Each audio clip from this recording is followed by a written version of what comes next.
আসসালামু আলাইকুম। বিডি টুল শপে আপনাদের জন্য নিয়ে আসলাম ফুশিদা ব্র্যান্ডের 2.5 ইঞ্চি পাইপ কাটা। আবারও বলছি 2.5 ইঞ্চি পাইপ কাটা। কেন 2.5 ইঞ্চি বলছি? কারণ 2.5 ইঞ্চিটা আমাদের কাছে স্টক ছিল না। আপনাদের অনেক চাহিদা সত্ত্বেও আমরা দিতে পারিনি। তা আমাদের কাছে যথেষ্ট পরিমাণ স্টক চলে আসছে, অনেকগুলো আছে। তো এই প্রোডাক্টটি দিয়ে আপনারা যারা পিভিসি পাইপ কাটেন তাদের জন্য খুবই একটা গুরুত্বপূর্ণ প্রোডাক্ট এটা। আর এটা কিন্তু প্লাস্টিক বডি না, এটা একটা মেটাল বডি, ঠিক আছে, এবং খুবই ভালো কোয়ালিটি, হেভি কোয়ালিটি।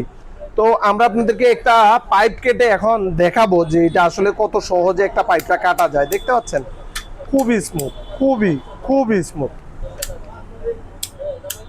একদম শক্তিও লাগে না, একদম অল্প শক্তিতেই। এটা সবচাইতে ইম্পর্টেন্ট বিষয় কি জানেন? এই যে পাইপটা কাটলাম আমি, হ্যাঁ একটু খেয়াল করবেন, পাইপটা কিন্তু একদম সমান করে কাটা। সো এই জিনিসটা খেয়াল করবেন। আর আমাদের এই প্রোডাক্টটা আমাদের কাছে যথেষ্ট পরিমাণে অ্যাভেলেবেল আছে। আপনারা আমাদের এই প্রোডাক্টটি অর্ডার করতে আপনার নাম, ঠিকানা, ফোন নাম্বারটি দিয়ে আমাদেরকে মেসেজ করুন। আমরা সারা বাংলাদেশে ক্যাশ অন হোম ডেলিভারি দিয়ে থাকি। ধন্যবাদ। আসসালামু আলাইকুম।